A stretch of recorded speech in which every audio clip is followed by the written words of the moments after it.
आपण पाहत आहात BCCN न्यूज. बुलढाण्यात भाजपा शिवसेना वाद चिघळला. संजय गायकवाड यांनी चरित्रहनन केल्याने त्यांच्यावर मानहानी दाखल करण्याचा भाजप जिल्हाध्यक्षांचा इशारा. तर भाजपा जिल्हाध्यक्षांनी मुलींचे लैंगिक शोषण केल्याचे माझ्याकडे संपूर्ण पुरावे, आमदार संजय गायकवाड यांचा दावा. बुलढाण्यात भाजपा आणि शिवसेनेतील वाद आता चांगलाच वाढल्याचं पाहायला मिळत आहे. गेल्या काही दिवसांपासून भाजपाचे जिल्हाध्यक्ष तथा माजी आमदार विजयराज शिंदे आणि शिवसेनेचे आमदार संजय गायकवाड यांच्यामध्ये चांगल्याच आरोप प्रत्यारोपाच्या फैरी झाडल्या जात आहेत. तर आता हा वाद टोकाला पोहोचल्याचं दिसत आहे. आमदार संजय गायकवाड यांनी आरोप करताना आदिवासी मुलींचे चरित्रहनन केल्याचा आरोप भाजप जिल्हाध्यक्ष विजयराज शिंदे यांनी केला आहे आणि त्यामुळे आमदार गायकवाड यांनी माफी मागावी, अन्यथा त्यांच्यावर 10 कोटी रुपयांचा मानहानीचा दावा करेल, असा इशारा भाजप जिल्हाध्यक्ष विजयराज शिंदे यांनी दिला आहे. तर मी कुठल्याही मुलींवर आरोप केलेले नाहीत, त्यांचे चरित्रहनन केलेले नाही, उलट विजयराज शिंदे यांनी आदिवासी अल्पवयीन मुलींचे शोषण केले, त्याचे सर्व पुरावे माझ्याकडे असल्याचा दावा आमदार संजय गायकवाड यांनी केला आहे आणि योग्य वेळी ते बाहेर काढण्याचा इशारा देखील त्यांनी यावेळी दिला आहे. त्यामुळे आता भाजप आणि शिवसेनेतील वाद कुठल्या टोकापर्यंत जातो हे पाहावं लागणार आहे. त्यावरती गायकवाड यांनी पत्रकार परिषद घेऊन माझ्यावर आणि माझ्या आश्रमशाळेतील आदिवासी विद्यार्थिनींच्या बाबतीमध्ये अतिशय बेताल, बेजबाबदारपणाचे आणि लांछनास्पद असे आरोप त्यांनी केले, ज्यामध्ये माझ्यावर आरोप करत असताना माझ्या आश्रमशाळेतील आदिवासी विद्यार्थिनी, आदिवासी महिला कर्मचारी, मागासवर्गीय महिला कर्मचारी, जवळपास 300 विद्यार्थिनी आणि 30 ते 35 महिला कर्मचारी यांचं चारित्र्य हनन होईल.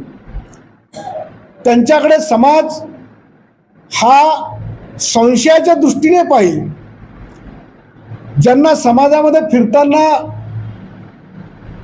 कुठेतरी एक अपमानाची भावना मनामध्ये निर्माण होईल, ज्यांच्याकडे पाहताना उद्या लोक म्हणतील की विजयराज शिंदेच्या आश्रमशाळेतली हीच मुलगी आहे का बा, काही मुलगी विजयराज शिंदेच्या आश्रमशाळेत होती का बा. उद्या त्या मुलींचं जे कौटुंबिक भविष्य आणि आयुष्य आहे त्यामध्ये सुद्धा संशयाचा डाग लागू शकतो, कुठेतरी त्यांच्या जीवनाला कलंक लागू शकतो. अशा प्रकारचं जे लांछनास्पद वक्तव्य आमदार गायकवाड यांनी जे केलं त्याबद्दल त्याच्यावरती कारवाई झाली पाहिजे. आदिवासी मुलींचं चारित्र्य हनन करणारं वक्तव्य त्यांनी जे केलं त्याबद्दल अॅट्रॉसिटी खऱ्या अर्थानं त्यांच्यावर दाखल झाली पाहिजे. महिला कर्मचाऱ्यांमध्येही महिला कर्मचारी आणि मागासवर्गीय कर्मचारी आणि आदिवासी कर्मचारी आहेत, त्यांचाही अपमान या निमित्ताने जो केला गेला, त्यांच्याही चारित्र्यावर, त्यांच्या कर्तृत्वावर, कार्यावर जो डाग लावला गेला त्याबद्दलही त्याच्यावर अॅट्रॉसिटी दाखल झाली पाहिजे. म्हणून मी स्वतः आज जिल्हा पोलीस अधीक्षक व ठाणेदार यांना जाऊन रीतसर माझी तक्रार त्या ठिकाणी दाखल केली आहे व त्याचबरोबर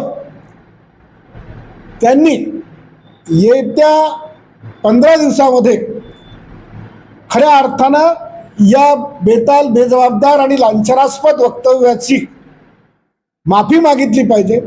आदिवासी विद्यार्थिनींचा जो चारित्र्य हननाचा प्रकार त्याच्या तोंडातून जो झाला, त्याच्या वक्तव्यातून झाला, त्याबद्दल आदिवासी विद्यार्थिनींची सुद्धा आणि मागासवर्गीय महिलांची सुद्धा तरी माफी मागितली पाहिजे.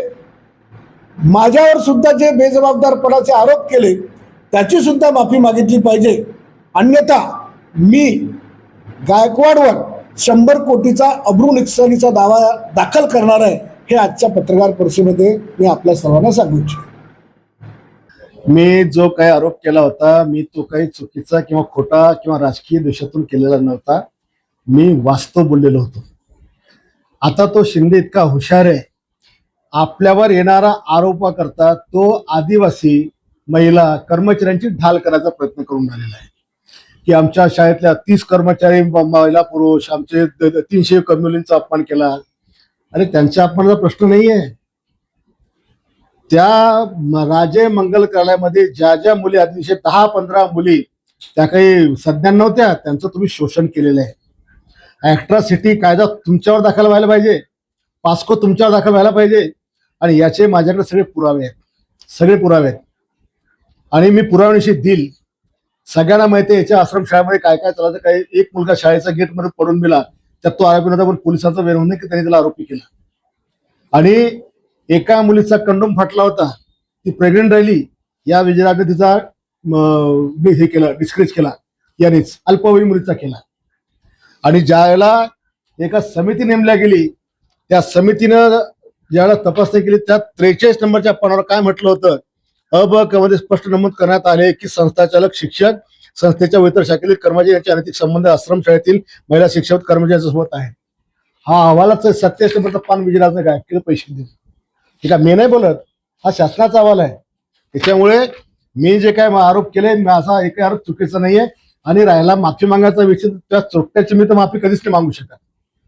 राहिला सगळ्या आश्रमशाळेतल्या मुली आणि महिला, माझा त्यांच्यावर आक्षेप नाही. उलट त्या ज्या मुली बर्बाद केल्या त्यांना न्याय देण्याकरता माझं स्टेटमेंट आहे. मी कोणासाठी तर न्याय मागून राहिलो. शासनामध्ये राहायचं, वरिष्ठ अधिकाऱ्यांचे दबाव आणायचा, मंत्र्याकडून दबाव आणायचा आणि माझ्या हे विषय दाबायचा प्रयत्न करायचा माझं आव्हान आहे. माझ्याकडे इतके पुरावे की कोणी मंत्री, कोणी अधिकारी, स्थानिक लेवलचा कोणी पोलीस अधिकारी यांनी जर याला वाचवायचा प्रयत्न केला तर मी त्याला पण सोडणार नाही. हे प्रकरण गंभीर आहे. राहिला विषय कार्यालयाचा, तर कार्यालयाचं हे जे मी केलं, जसे 100 स्मारक बांधून दिले, जसे 100 भवन बांधून दिले, तसं मी शासनाच्या निधीतून बांधलेलं आहे. जसा त्याचा सगळे लोक उपयोग घेतात तसाही मी याचा उपयोग घेतो. आणि आता तर काही विषयच नाही. पूजाताई गायकवाड नगराध्यक्ष हे तिचंच कार्यालय आहे. त्याच्यामुळे कोण मला त्याच्यामध्ये काय हे करू शकतं. तुझं कार्यालय कशाच्या संस्थेवर आलं, तू कशाला वापरतो हे पण आम्हाला माहिती आहे. हे काही सांगायची गरज नाही तू कशा करता आलं, काय करून आला म्हणून.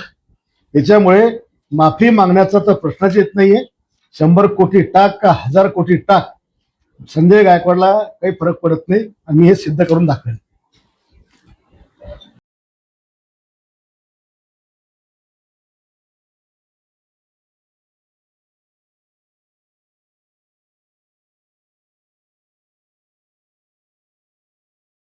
पुण्यात फ्लॅट घ्यायचाय, पण कुठे घ्यायचा, कसा घ्यायचा, कुणावर विश्वास ठेवायचा? फसवणूक तर होणार नाही ना? योग्य दरात मिळेल की नाही? मोठं कन्फ्युजन आहे.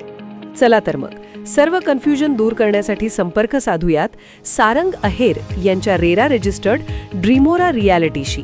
संपर्क सारंग सुधाकर अहेर, ड्रीमोरा रियालिटी. मोबाईल नंबर 82 83 93 91 91 आणि 62 62 90 910.